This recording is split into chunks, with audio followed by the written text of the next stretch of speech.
Children, welcome to Asta education. आज कर रहे हैं section 3 everyday life, culture and politics. ये आपका हिस्ट्री बुक ग्रेड 10 का लास्ट सेक्शन है। तो हम कर रहे हैं अब chapter 5 print culture and the modern world. आप खुद इमेजिन करो, अगर हमारे यहाँ आज की डेट में प्रिंटिंग का मैटर नहीं होता तो हमारी दुनिया कैसी होती। अगर यहाँ पर कहीं कोई चीज हमें प्रिंट करके नहीं मिलती होती आसानी से, तो हम कभी अपनी इस दुनिया को इमेजिन भी नहीं कर सकते। आजकल क्या है, हर जगह प्रिंट के एविडेंसेस देखने को मिलते हैं।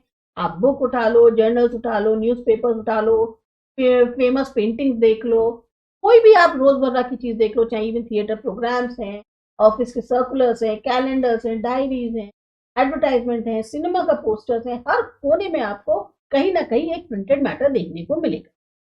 यहाँ तक कि हम जो है प्रिंट किया हुआ लिटरेचर पढ़ते हैं, इमेजेस देखते हैं, न्यूज पढ़ते हैं, न्यूज़पेपर्स में जो आती हैं, पब्लिक डिबेट्स का ट्रैक रखते हैं जो कि प्रिंट्स में हमें मिलती है। लेकिन ये जो प्रिंटेड मैटर हमें आज इतनी आसानी से अवेलेबल है, हम इसको ग्रांटेड ले लेते हैं और ये भूल जाते हैं कि एक सोचो जमाना रहा होगा जब प्रिंट नहीं होती थी। आप ये भी नहीं सोच सकते हो कि जो प्रिंट है उसकी अपने आप में एक हिस्ट्री है, जिसके कारण आज हमारी ये दुनिया जो है बनी है। तो अब इसका इतिहास क्या है, कब ये प्रिंटेड लिटरेचर की जो है शुरुआत हुई, जो इतना सर्कुलेट होने लगी, कैसे इसने जो हमारा मॉडर्न वर्ल्ड है उसको क्रिएट करने में मदद करी। तो हमारा ये जो चैप्टर है इसमें बेसिकली यही देखेंगे कि डेवलपमेंट कैसे हुआ प्रिंट का, इसकी जो शुरुआत हुई ईस्ट एशिया में, वहां से लेके इसका जो एक्सपेंशन हुआ यूरोप में और फिर इंडिया के अंदर, इसके बारे में हम जानेंगे। साथ ही साथ हम ये भी देखेंगे कि जो टेक्नोलॉजी आई उसका जो है असर क्या रहा, कैसे जो सोशल लाइफ्स हैं या जो कल्चर्स हैं वो प्रिंट के आने के बाद बदल गए। अब आप यहाँ देखो, ये एक आपको पहली फिगर जो दी हुई है, इसमें आपको वो जमाना दिखाया है जो प्रिंट के पहले से था। अखलक इन नासिरी 1595 का ये दौर है जब प्रिंटेड मैटर नहीं होते। ये एक शाही वर्कशॉप है 16वीं सेंचुरी की जो आपको दिखाई गई है, बहुत पहले की, जब तक प्रिंटिंग की शुरुआत भी नहीं हुई थी इंडिया में। आप देख सकते हो टेक्स्ट को डिक्टेट किया जा रहा है, लिखा जा रहा है और दिखाया जा रहा है। जो आर्ट थी, लिखने की कला जिसे कहते हैं, या हाथ से उस चीज को दिखाना, वो बहुत ही इंपॉर्टेंट मानी जाती थी प्रिंट के एज से पहले। सोचो इन फॉर्म्स जो आर्ट की थी, इनका क्या हुआ जब प्रिंटेड मशीन्स आ गई। ये हमारा एक छोटा सा इंट्रोडक्शन था, जिसके लिए अब हम शुरू करेंगे हमारा सबसे पहला chapter, the first printed books. शुरुआत जो थी प्रिंट टेक्नोलॉजी की वो डेवलप हुई चाइना, जापान और कोरिया में। अर्लियर जो कहते हैं प्रिंट टेक्नोलॉजी, उसकी शुरुआत हुई चाइना, जापान और कोरिया में। इस टाइम पे जो हैंड प्रिंटिंग का सिस्टम था वो चलता था। 594 एडी से जो चाइना के अंदर बुक्स थी उनको पब्लिश कैसे किया जाता था या प्रिंट कैसे किया जाता था, पेपर को रब करके। पेपर जो कि वहां पर क्या कहते हैं इन्वेंट किया गया था।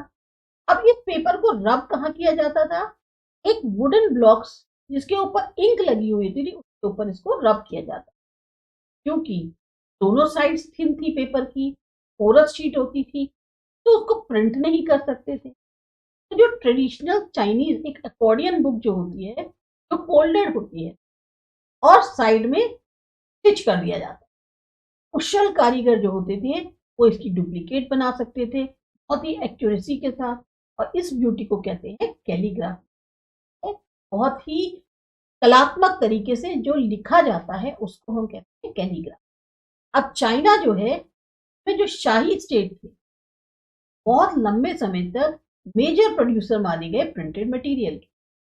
चाइना में बहुत ज्यादा जो ब्यूरोक्रेटिक सिस्टम था, वो अपने पर्सनल्स को जो रिक्रूट करता था वो सिविल सर्विस एग्जामिनेशन करता था। अब टेक्स्ट बुक जो है इस एग्जामिनेशन की बहुत भारी मात्रा में छपती, और उसकी स्पॉन्सरशिप कौन करता था, शाही स्टेट्स। 16वीं सेंचुरी से जो नंबर ऑफ एग्जामिनेशन के कैंडिडेट थे उनकी संख्या बढ़ने लगी, और इसी के कारण जो प्रिंट का वॉल्यूम था बढ़ने लगा। 17वीं सेंचुरी तक आते आते जैसे चाइना के अंदर एक शहरी कल्चर वो जोर पकड़ने लगा, तो जो प्रिंट का यूज था या इस्तेमाल था उसमें भी चेंजेस होने लगे। अब प्रिंट खाली स्कॉलर ऑफिशियल्स के द्वारा ही नहीं यूज किया, मर्चेंट्स भी अपनी रोज की लाइफ में उसको इस्तेमाल करने लग गए, क्योंकि वो जो है ट्रेड से रिलेटेड कलेक्ट करने लग गए। लोगों ने पढ़ना शुरू कर दिया, खाली समय में वो पढ़ना ज्यादा पसंद करते थे। तो अब ये जो नई लीडरशिप आई, ये चाहती थी कि स्टोरीज पढ़े, फिक्शनल नैरेटिव्स पढ़े, पोएट्री पढ़े, ऑटोबायोग्राफीज पढ़े, जो कलेक्शन होता है मास्टरपीसेस का, लिटरेरी मास्टरपीसेस का, जिसमें अलग अलग उन्होंने काम किया होता है, या स्टोरीज होती हैं उनको पढ़ें, रोमांटिक प्लेस पढ़ें। बड़ी जो रिच लेडीज होती थी अब उनने भी पढ़ना शुरू कर दिया, उसमें से बहुत सी ऐसी थी जिन्होंने अपनी पोएट्रीज और प्लेस को पब्लिश करवाया। इसी तरह से स्कॉलर्स या ऑफिशियल्स की जो वाइफ्स थी उन्होंने अपने कामों को पब्लिश कराया। कोर्टिजन्स जो थे वो अपनी, जो कोर्टिजन यानी जो दरबार के लोग होते हैं, उन्होंने जो है अपनी लाइफ्स के बारे में लिखा। तो एक रीडिंग कल्चर जो है वो चल पड़ा। ये जो नया रीडिंग कल्चर था, इसके साथ एक नई टेक्नोलॉजी है। वेस्टर्न की जो प्रिंटिंग टेक्निक्स थी या जो मैकेनिकल प्रेसेस थी, वो फिर लेट 19th सेंचुरी में इंपोर्ट की जाने, क्योंकि जो वेस्टर्न पावर्स थी उन्होंने एक तरह से अपने आउटपोस्ट कहाँ बना लिए थे, चाइना के। शंघाई जो है नए प्रिंट कल्चर का हब बन गया, क्योंकि उस समय जो भी वेस्टर्न स्टाइल स्कूल्स थे उनकी जो भी जरूरतें होती थी खान पान से संबंधित, उसको शंघाई पूरा करता। तो हैंड प्रिंटिंग से एक चेंज आया, एक शिफ्ट आया मैकेनिकल प्रिंटिंग की तरफ। अब आप यहां देख सकते हो, एक आपको फिगर 2A में पेज दिया गया है डायमंड सूत्र। डायमंड सूत्र क्या है इसके बारे में देखते हैं। पहला यहाँ पे टॉपिक है प्रिंट इन जापान। जो बुद्धिस्ट मिशनरी चाइना की, उन्होंने हैंड प्रिंटिंग को या हैंड प्रिंटिंग जो टेक्नोलॉजी थी उसको जापान में जो है एक तरह से इंट्रोड्यूस किया 768 से 770 एडी के अंदर। सबसे पुरानी जो जापानीज जो कि प्रिंट हुई थी 868 एडी में, वो थी बुद्धिस्ट डायमंड सूत्र। तो आपका यहाँ पे फिगर में दिखाया गया है। इसमें 6 शीट्स थी टेक्स्ट की लिखी और वुड कट इलस्ट्रेशन। पिक्चर्स को जो है बेसिकली टेक्सटाइल पे प्रिंट किया गया था या प्लेइंग कार्ड्स पे और पेपर मनी। मिडिवल जापान जो था उसमें पोएट्स और प्रोज राइटर्स जो तो रेगुलरली पब्लिश होते थे, बुक्स सस्ती थी और बहुत ज्यादा मात्रा में उपलब्ध। विजुअल मटेरियल जो है जिसको हम देख सकते हैं इस प्रिंटिंग की, इससे क्या हुआ, जो पब्लिशिंग होती है उसकी जो एक एक्टिविटीज है उसमें और ज्यादा इंटरेस्ट आने लग गया।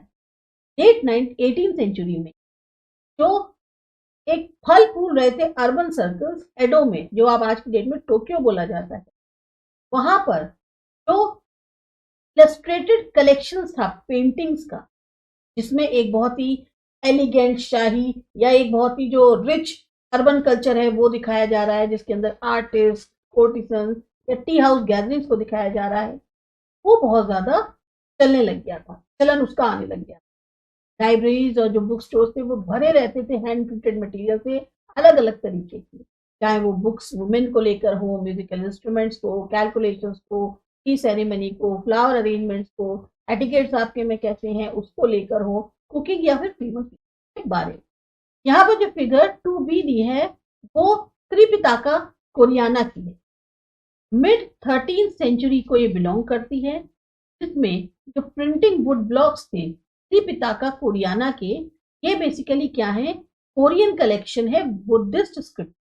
80,000 वुड ब्लॉक्स जो हैं वो इसमें जो है उकेरे गए, तब उसके ऊपर लिखा गया और इनको इंस्क्राइब किया गया था UNESCO memory of the world register में 2007 के।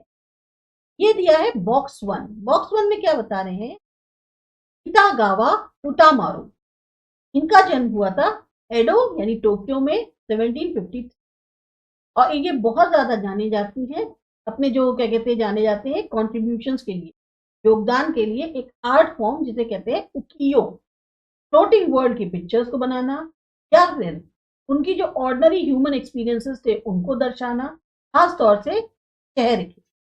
ये प्रिंट्स जो है ट्रैवल करके उस वक्त जो है जो यूएस था, यूरोप था, उसमें ट्रैवल हुए और काफी ज्यादा उन्होंने प्रभावित किया आर्टिस्ट को, जैसे मैनेट, मोनेट और वैन गो।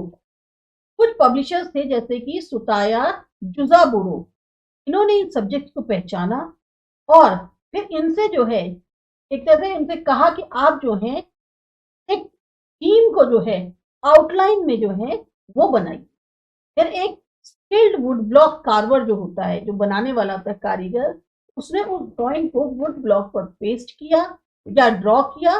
जो ड्राइंग थी वुड ब्लॉक पे उसको पेस्ट किया और फिर उसके अनुसार एक प्रिंटिंग ब्लॉक जो है उसको बनाया, ताकि दोबारा से उस पेंटर की लाइंस को रिप्रोड्यूस यानी प्रिंट किया जा सके। इसमें क्या हुआ, जो ओरिजिनल ड्राइंग थी वो जो है वो तो खत्म हो गई और जो सिर्फ प्रिंट्स थे वो सरवाइव कर।